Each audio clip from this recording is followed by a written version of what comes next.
guys, welcome back to Cars in 60, and today we have Ruan. Ruan, welcome to Cars in 60 and thank you for coming through. Thank you. And before we get started with your Corsa Opc, a very cool car, I just want to ask, why the Corsa Opc? Why not a VW GTI or a Polo GTI? The thing is, there's too many of those around. Yeah. The car's got the looks that I wanted, Yeah. and the color as well. Yeah. Blue's my color, so I thought, listen, let me keep the car, do the build on it. I just think it looks the part from the other cars. Yeah. And I also think this is the last Corsa OPCs that came out in South Africa. Yeah. So I think in the long run, it will be quite valuable for a person to have one of them. I think so, and the car still, like what we were saying earlier, the car still, it's aging well. It has this menacing presence for such a small hatch, and we'll go through the specs because I know you've done an extensive modification. You have an extensive modification list here, and let's just go through the exterior of the car. Can we just go through the side? Sure. And you can take us through what you have done. Yeah. So what we've started off with, we did coilovers front and back. Yeah. See this. Yeah, we did coilovers front and back just for handling. Yeah. We've replaced the rotors in the front with slotted discs from Star and Brake, yellow stuff EBC pads, just for the braking. We are looking in the future to upgrade it to a 4-pot pistons in front braking, just to increase that as well. But not much done on the outside. Yeah. If the roof we've wrapped with to match the inside as well. Yeah. That was done through Richards Bay printers. We color coded the wheels as well, gloss black, just to match the interior as well. Yeah. As well as the fins we've actually wrapped as well. Yeah. So you kind of kept the exterior pretty much stock. OEM, hey? Yeah. And obviously the exhaust here is it's in the diffuser, so you can't really see the exhaust. 100%. The thing is, as I said, the car looks quite good, the shape and stuff, so we didn't want to change too much of it and take it away from the car. Yeah. The majority of the work that was done was under the bonnet. Yeah. But the rest of it, it's quite good. It's very low, as you can see, so it's a bit of a challenge driving it in Richards Bay, but otherwise, I'm quite happy with the car. And what coilovers have you installed here, Ron? So it's MaxTrack coilovers. I'm actually looking at doing BCs in the long run for a better quality ride as well. But for now, these ones are perfect. I don't have issues with them. And what did they cost, like a ballpark? The time I bought them, they were 6.5. They were new in the market. Yeah. I paid 6.5 for them, top of the range. Though, for coilovers. Yeah. And I don't need much more than up and down and adjusting it for if we go to the tracks and want to race the car or play with the car a little bit. But I'm happy with it for now. Yeah. And can I just open to go into the interior? Thank you. So this is the two-door, hey? Yeah. Very cool interior. Like the seats obviously are the highlight here, the Caro buckets. Very, very cool. And obviously, Ruan, last, can we just open the bonnets? Yeah, sure.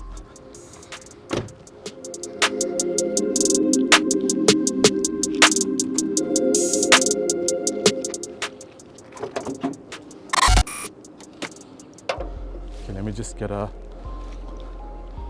good glimpse of what's going on here, and then you can just take us through what's going on here. So fully forged motor, 79.5 Worsner pistons, BEC rods, ARPs throughout. We've got a Northtec manifold from the UK. It's got Zircotec coating on, which is for high heat applications. The car's running a Garrett GTX 2863R. Turbo Smart 45 wastegate, XL dump valve, you'll see aeromotive, fuel pressure regulator, fuel catch can, intake, new plenum.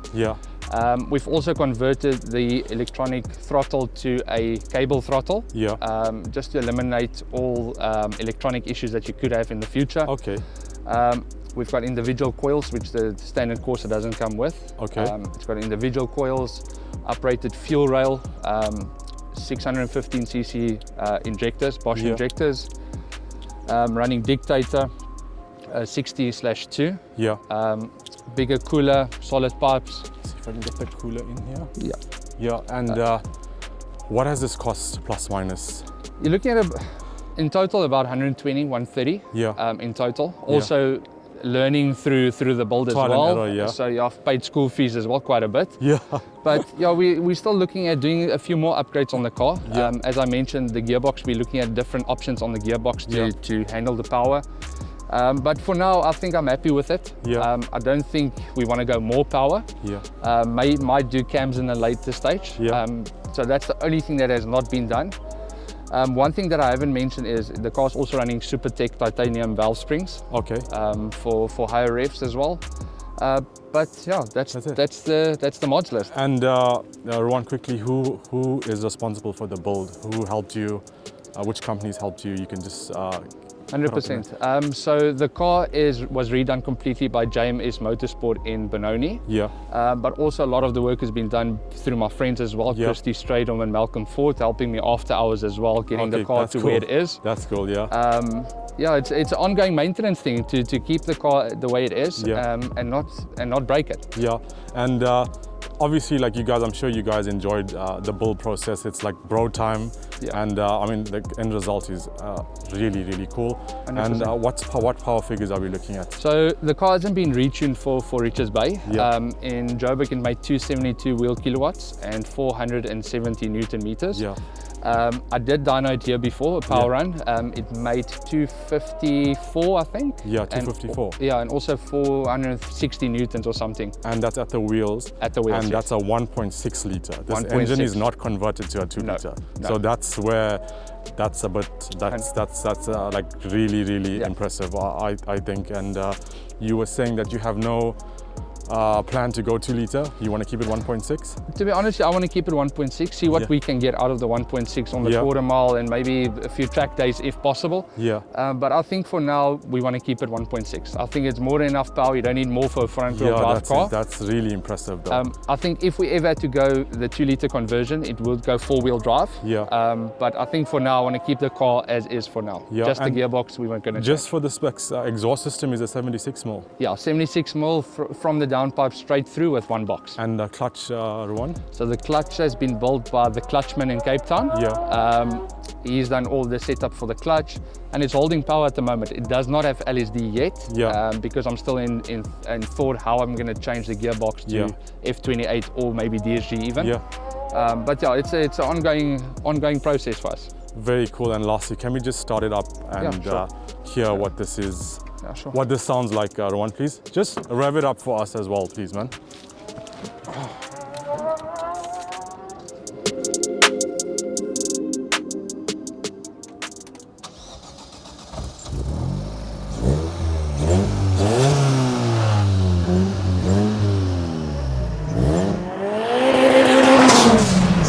Jeez. Whoa, okay. This is serious stuff, eh? Yeah.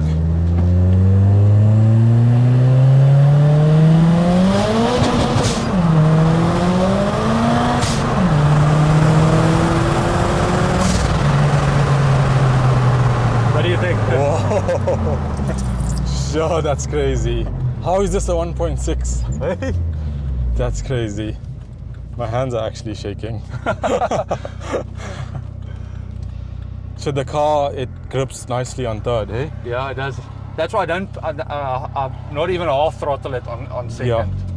You know, just quickly before we forget, Ruan, you have a Facebook page dedicated to this build. Yes. And it's all the like what you're going to be doing in future and what you've done in the past, step by step. Correct. What's the Facebook page name so the guys can go and follow it if they, want to learn more and if they have an OPC or just for information's sake? 100%. So it's Corsa space OPC DSA. Corsa space OPC DSA. Okay, so cool. the same for the Instagram and for Facebook as well. Yeah. So if the guys want any information or advice, or because we did pay our school fees, so we know exactly what works and what doesn't.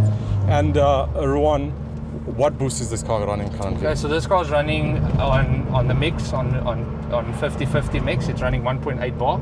This is 1.8 it has you sitting in? 1.8 bar, yeah. Sure, that's crazy. So on 95 fuel, it only runs 1 bar. Yeah. But I normally don't change over to the 95 map. I normally keep it as is because 50, it's a 50. weekend car. Yeah. And Someone that wants to get into something similar to this, right? Because the OPC Corsa is not a common car. I don't think you're gonna pick one up for sale easily. What's the best alternative for someone that's an Opel fan that wants a forced induction engine? I would highly recommend the Astra OPC. Yeah. It comes standard with a 2-litre and a KO4 turbo from the factory. Yeah. And it's got quite a lot of potential for tuning. For tuning, yeah. Cool. You're a bit limited with the Corsa OPC, with the KO3, yeah. and with piston failure. That's a renowned issue with these cars. Yeah. So you say if someone has an OPC Corsa or Astra, to do the pistons, actually put a forged set of pistons and rods in. I would highly recommend, especially for the Corsa, do forged pistons and rods from the word go. And something you mentioned to me when we were chatting outside, you said if you have a Corsa OPC, don't even do a stage 1 upgrade until you sort out the internals. 100%. That's what I would suggest. I know there's a lot of guys running software without any issues at all. But these cars are not built for high power application, for high boost. If you want to go that route, you need to spend the money. Yeah, I understand. And then you won't be sitting with a blown engine and 100%. If, like, you know, when you do something and like what we were saying earlier, you learn trial and error, would you have done anything differently after finishing this conversion? Honestly, if I know what I know now, I would have gone 4-wheel drive conversion from the start. But it's never too late. I think I'm going to explore the front-wheel drive options, or with an LSD and stuff. With the LSD and stuff, and then later on we can always change it to 4-wheel drive. The car's not 100% finished yet, so once it's finished with 4-wheel drive and those type of things, it's going to be quite nice. And what would a 4-wheel drive conversion cost on this? You're looking about between 70 and 100k if done properly. Because obviously there's a lot of parts that you need to import, and import cost that's very high at the moment. You've spent and you continue to spend a lot of money here. Listen, what drives you to keep going on this car? The thing is, Opel's busy dying in South Africa. And I feel that it's beautiful cars. If it's done right, there isn't issues. And we want to try and get these guys to get excited again about having an Opel. Go out to events, try and participate. The Opel fan base is definitely here. Like, I've seen it. It's just that obviously the cars are not being brought into South Africa now. Yes, 100%. It's because of our bad fuel rating. And specialists with Opels, who do you recommend? There's a few guys. NASCAR in Johannesburg. That's Nassan. NASCAR, it's Nassan. Also there's PRP, there is JMS, which I would highly recommend. JMS has done this car. Correct. You said his name is Steven. Steven, yes. Okay. He's also done the white Corsa OPC on the speed and sound. Yes. You've telling me that the 4-wheel drive one. Yes. Let me take you for that. Sure.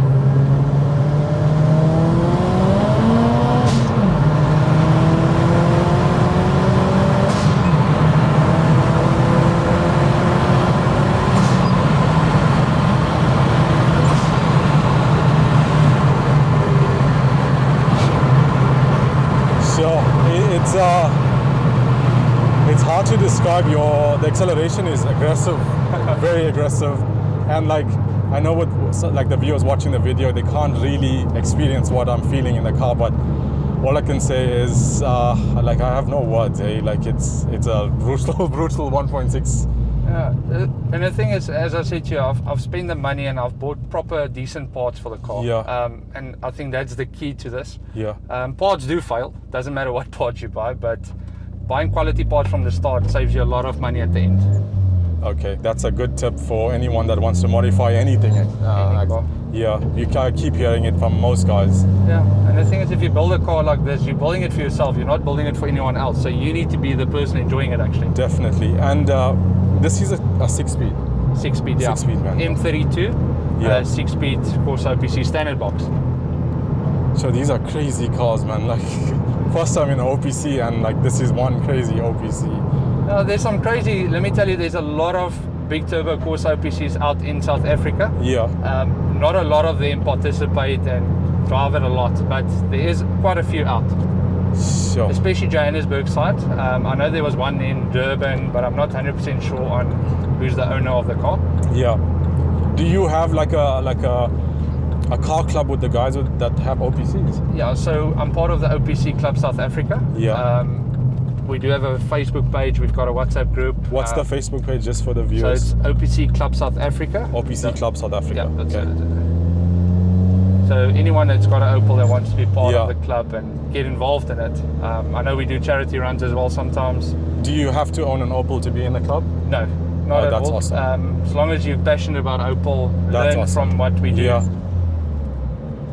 And I know like there's always been this old rivalry between VW and Opel, but I mean if you are like a true car fanatic, you will appreciate both. They're both completely different in their own ways. 100%. They are like VW, they are known for specific things, and Opel, I keep thinking about the torque figures, and this 1.6 is making close to 500 Newton meters at the wheel. 100%. Yeah, and as you say, every car is different. Yeah. Every brand's different. Just newer technology on the newer cars. Yeah. But I must say, I'm enjoying my Opel for now. I'll probably keep it until I retire one day. Yeah. And just quickly, how long have you had this car for? So I've had this car about 12 years. 12 years. About so 12 it's years. You've owned the car, owned it. Yeah, I bought it with 4,000 k's on the clock. Yeah, you were saying practically brand new. Yeah.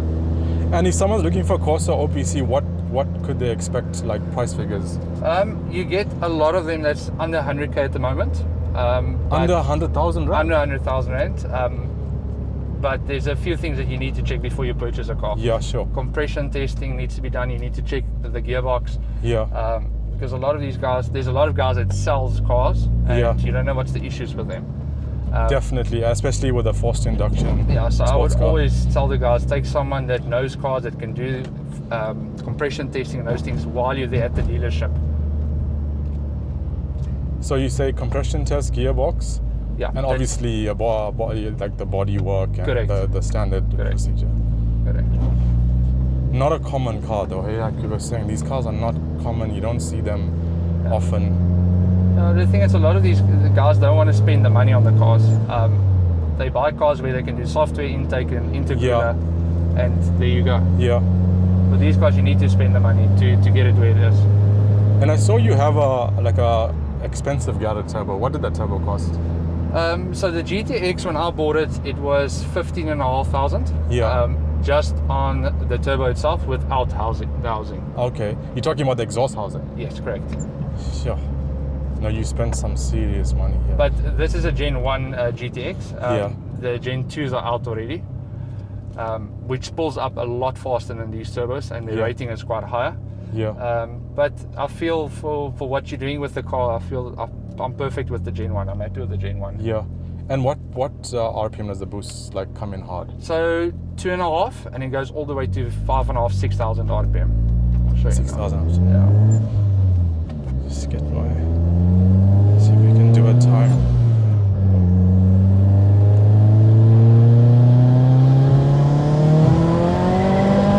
Shit, the car is wheel spinning, hey? This car is crazy, man. It was wheel spinning in third, I could hear it. Yeah.